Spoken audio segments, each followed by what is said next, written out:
Okay, today we are playing a game on Blizzard World. We are in the Silver SR range, and we will be playing Mercy the entire way through. There was nothing else to say. Let us start the game. We've got moon runes on our team, so that's pretty exciting. You know, somebody with the moon runes.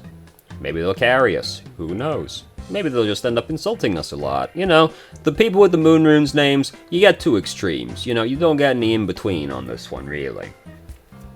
Super Mackle. Yes. So anyway, we got some good people to be damage boosting on our team, but unfortunately we are playing Lucia with a Lucio right now. We aren't playing as Lucia, which is what I was about to say. So we are probably not going to get to spend as much time damage boosting as we would like to, unfortunately. Because Ash and Junkrat, there's some pretty good people with damage boost, but if you gotta heal, you gotta heal. So, you know, we're playing Mercy right now. We're having a great time. Nobody's pressuring us too much. We were, you know, a little out in the open right there, but we're really far back still, so not a huge deal. And, yeah, we sure are playing some Mercy. We're slowly marching our way in at them. Oh god, here he comes. We very narrowly avoided getting Earth Shattered right there. This is a pretty scary res to go for. Well, we didn't die. That's the important thing. You don't get punished, you don't have to learn, dog. And Ash didn't die either. Great. Now, my concern there was that team fight looked like it might suddenly swing really badly for us, in which case we just res Ash for her to die again, but it didn't end up going that badly, so it's fine. And now both their tanks are dead. Fantastic news. Yep, now, as soon as both their tanks died, I would have just pushed Valkyrie immediately. Because Valkyrie's one of those ults that you want to pop as soon as you can in the team fight. Bear this in mind, right? They got a McCree. Usually when you're using Valkyrie, what you do is you just go as high as possible. Because, just use the damage boost right now. So, we were still in Valkyrie right there, towards the end, right? I'm not crazy. I was going to make a second point in there, but I've already forgotten what it was.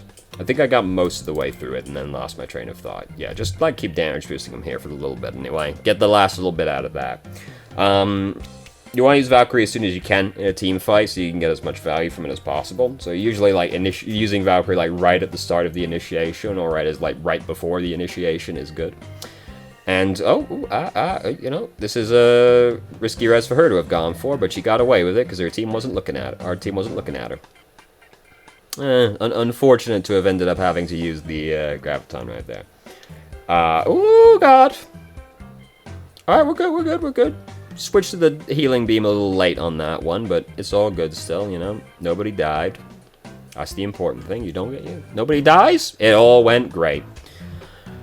I'm not really bothered about pulling out the pistol in that kind of situation, but, when you have somebody like Junkrat on your team, it's, really easy for him to hit the person, so I usually would prefer to just keep damage boosting them. If you have something like it, it's really hard for Junkrat to fuck it up, you know?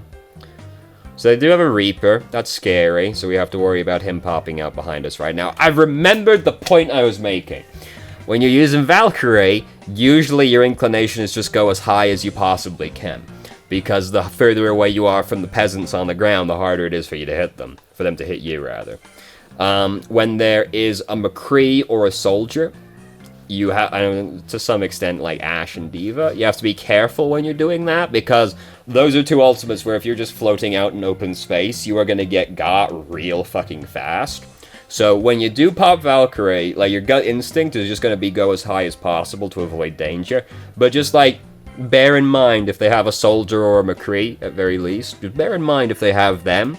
Because if they do, you need to alter how you position when you're using Valkyrie. Unless you know they don't have their ultimates because they just used them a second ago or something. If you don't know or you think they have them, you know, life is hard.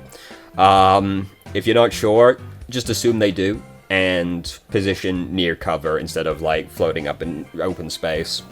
You can still float really high as long as you're still using something as cover. Because you can be really high, here, and still be using, the archway as cover or something like that. But bear that in mind, versus people like McCree and Soldier. Those are the big ones. Those are the two ultimates that are really going to get you if you're out in the open.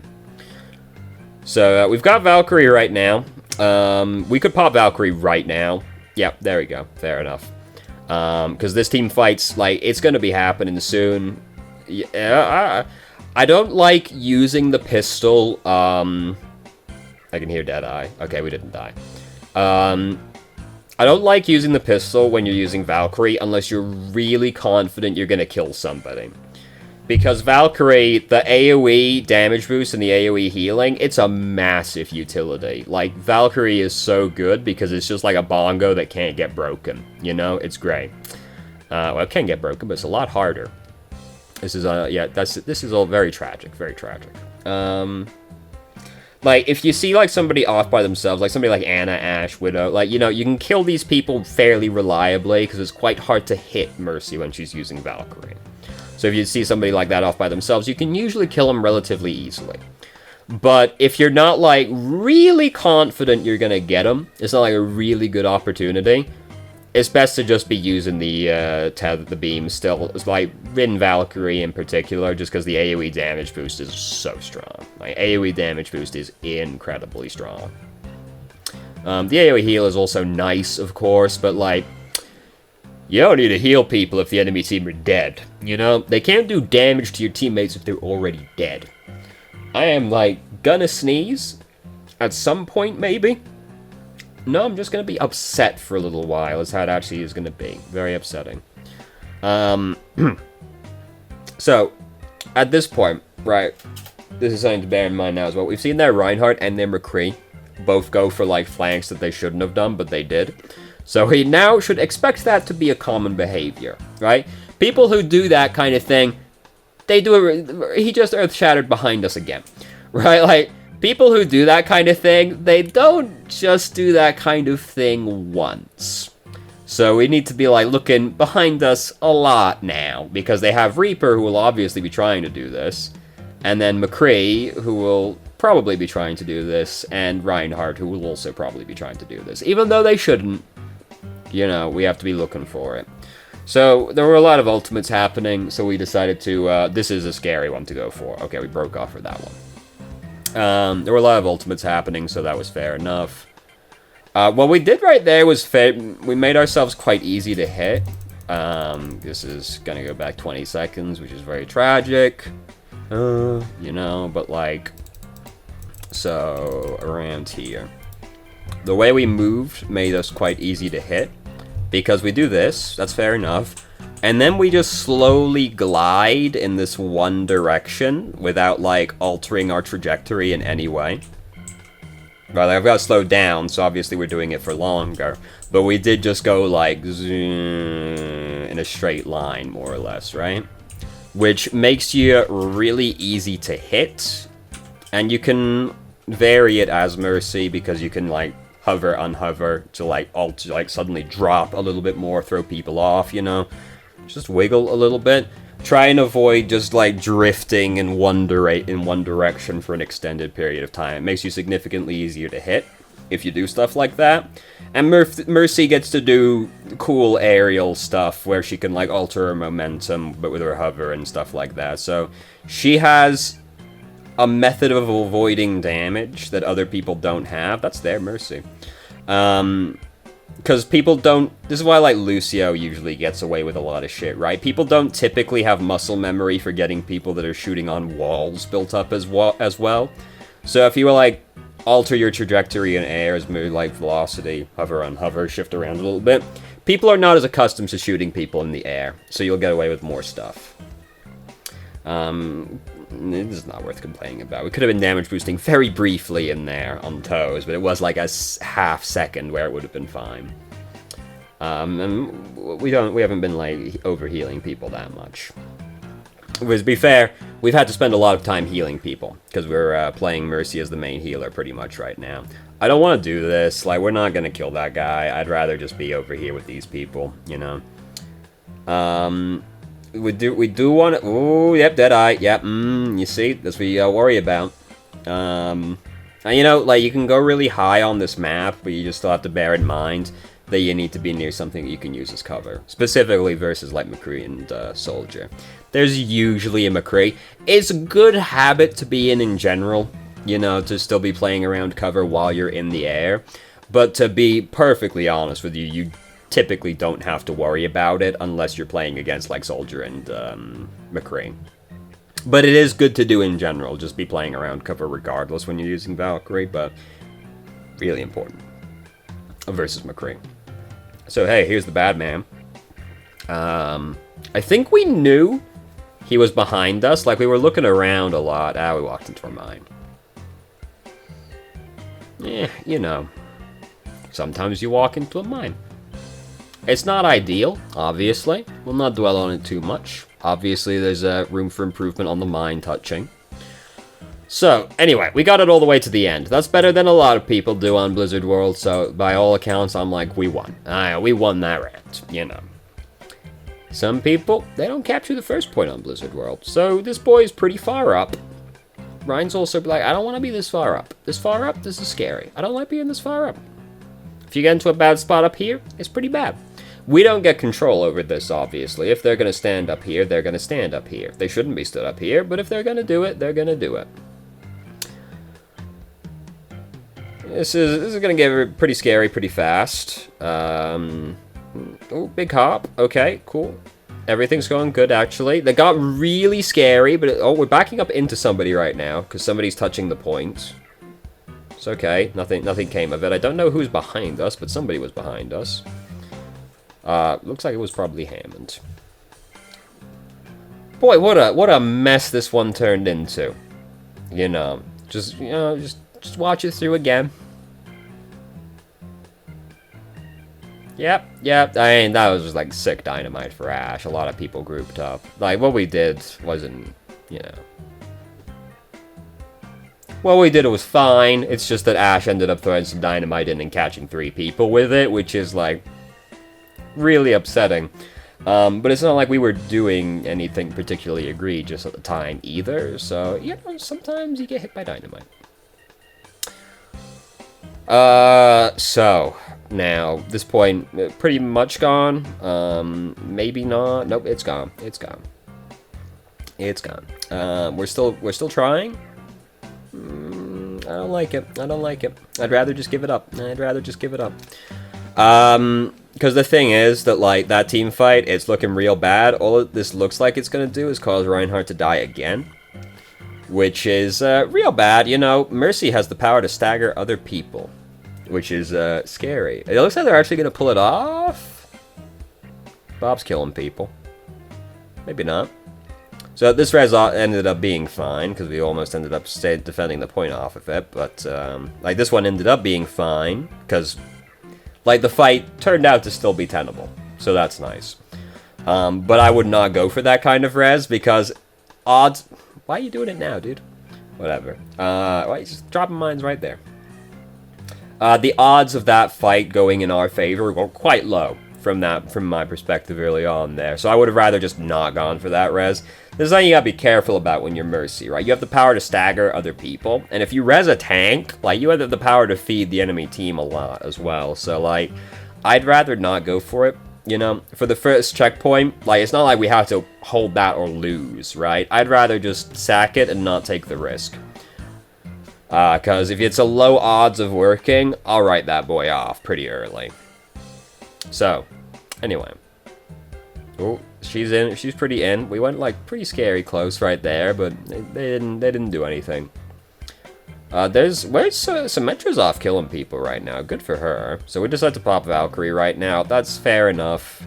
They don't have Tech McCree or Soldier, so we don't have to worry. I like that. That's good to do. When you're using Valkyrie, you give them the loop-de-loop when you're rezzing people. It just makes it a little harder to headshot you, you know? So, it doesn't end up being the difference maker often, but sometimes it is the difference maker. It's a good thing to do. Also, the way we rotated really makes me think we're playing on console, but I'm not certain if we are or not. No, there's no, like, obviously console names. Does the email say? The email says a few things. It's just the way we were rotating right there really looked like a console.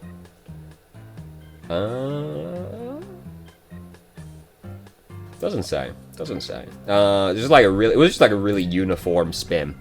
Doesn't matter. But some people are, you know, they prefer to know. Oh.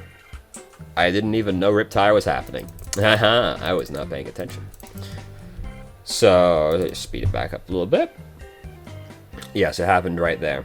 So, when you hear Riptire coming and you're playing Mercy, just immediately break your tether and hide. Just immediately stop tethering to anybody and just hide. Because if he sees your tether, he's going to come straight for you. But if you break your tether and just, like, hide out of the way, he might not find you, right? They usually don't, unless they, like, deliberately go looking for you. So just break it and hide. And, you know, there's the case to be made, well, if I'm damage boosting somebody, aren't they more likely to break the tire? Yes. Sort of. But, like, if you die, that's a lot worse, and people can't be trusted. You know? I'd rather... Oh, this is not a good res. This is not a good res. This resing Zarya right here almost certainly does nothing except kill Zarya a second time. She gonna get out? We died. No, she is gonna die again, because they're gonna keep going after her right now. Yeah. Fight's just too far gone by that point. They're already down so many we're already down so many people, sorry. That there's, like, no way that turns out. I mean, it's possible, but it's extraordinarily unlikely, so better to just leave her dead. You know, there's a tendency to do that when people are playing Mercy, where they're just like, well, I'll just res this guy and see if it works. But, like, if it works, sometimes all that happens is you end up killing the guy a second time. My metric for this is just, like, if you're down, like, 2 people... It's usually too far gone at that point, unless something astronomical happens. So, that's, like, my metric for it, usually. If I'm down, like, 2 people, I'm like, it's probably not gonna work, unless somebody is in, like, a really good position. You know, that's one of those ones where you're allowed to go, shit happens, dude. You know, sometimes Reinhardt just hurtles around the corner at Mach 10 and you had, like, a frame of warning before he hit you. You know, like, sometimes that happens. Sometimes you're gonna GA right into Reinhardt's path as well. You know, it's just something that happens sometimes when you're playing Mercy. There's a lot going on in Overwatch, you know? You can't keep track of it all. Sometimes your boy is just right there when you come around the corner. So we've got Valkyrie built up now, that's nice. We don't really have much else, but they don't have too much else yet right now either. So, I would have just used that, yeah, they're using it now. I would have used it a little sooner, probably doesn't matter, good to do still, great. I would have used it a little sooner, but it's a difference of like a second or two, probably doesn't matter, could matter though, you know. So we hung out in the sky, we don't have to worry about anybody McCree-wise, so no big deal. Oh god, this is all getting very scary and very chaotic. This is our Graviton. Oh god, oh shit. Like, I would have been impressed if you did see the trap in there. You know, like, I thought I was just scared of the Graviton, but they don't have a Zarya, you know? So, I would have been impressed if you did see the trap in there. Probably didn't matter, like, shit was going pretty bad by that point. So, our boy is real up right now, and this is very scary. Ugh. It probably is fine. You know, it's extraordinarily unlikely you get punished for that, but, you know, I get scared all the same. I'm a scared boy. I'm scared of many things. I'm scared of literally everything, in fact. Again, our team's really far up, but we don't have any control of this, really. We got, the Ryan pin was pretty scary right there, you know. Got a little bit of a clench, but we lived.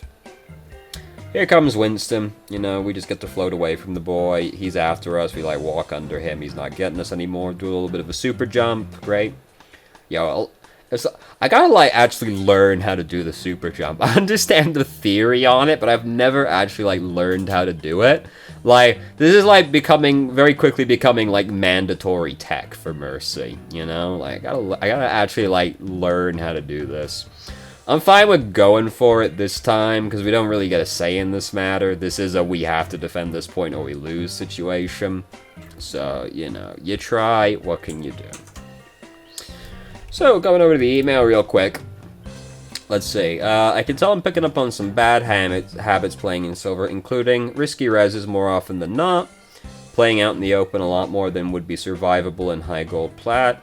Yeah, you know, I didn't dwell on these things too much because the email already mentioned them, so it's not worth dwelling on something you already know too much. Pulling out my pistol to spook off an enemy or finish off an enemy, fail to kill them, and waste valuable beam time. Now, that is, of course, bad to end up wasting beam time. But here's the thing. If you kill a guy, it was worth it, right? Like, if you end up failing to kill the guy when you had a good opportunity to do so, then, you know, there's two ways you assess whether something was bad or not. You assess whether it was a bad idea or whether it was a good idea and you failed to do it mechanically, right? Because if it was a bad idea to do it, then you obviously have to alter your behavior about it. But if it was a good idea and you just failed mechanically to do it, you should still try to do it when you're in similar positions in the future, right? Like, if you thought you could kill that guy, right, as long as you had a reasonable chance to kill the guy and you just failed to kill the guy, then it was still the right choice to go for it. You just need to, keep doing it until you get more mechanically comfortable doing it, right? So, like, if you pulled out your pistol thinking you could kill the guy, as long as you had a reasonable chance to kill the guy, don't get, too upset about it if you failed to kill him, right? Because you just gotta keep doing it until eventually you kill the guy when you're in that position. Mechanics are that way. You have to do something and fail at it enough times till you get good at it, right? So don't be too bothered if you fail to kill the guy, as long as you had a reasonable chance to kill the guy. You should still go for it, and, you know, it's one of those things where if you fail to do it, you're then, you know, distraught, right? Like, oh god, I failed to do it, now I'm embarrassed because I didn't kill the guy, and everybody's gonna think I was a battle mercy. Oh god, oh no, right? But, like, killing a guy, removing somebody from the fight is still, the most impactful thing you can do in the game, right? Just making a numbers advantage is still huge. So, still go for it. Don't worry about it. And just, assess it. Could I have killed that guy? If the answer was yes, I could have killed that guy, it was the right choice. And that's the important thing, right? We're going for what the right choice is. If you fail mechanically, whatever. We'll get him next time. As long as it's the right choice, that's the important part. But, yeah, overall, I would agree. The reses were the big thing that stood out. Not playing around cover, particularly when using Valkyrie. You know, we ended up dying to Deadeye as an example of it in this game. You know, you don't, the second round, it didn't matter. They didn't have a McCree or a soldier, so we can just float out in open space like that without having to worry about it, but you do have to adapt to McCree and soldier. And it's good to do in general, but we will not belabor that point any further than we have to. So overall, though, yeah, I think you pretty much got it. But, you know, don't worry about failing to kill the guy too much, you know. We'll get him next time, Chief. So thank you very much for watching. If you did, if you have any questions, feel free to ask. I'm more than happy to answer. If you haven't already, you can join a Discord and ask questions more directly and have a conversation about them, or just shitpost with us. I start streaming on Twitch Thursday, Saturday, Sunday, 8 p.m. EST to 11 EST. There's links to the channel in the description. And if you managed to make it all the way through the video and still enjoyed it, please like the video and subscribe for more content of middling quality in the future. And I hope you found the video helpful.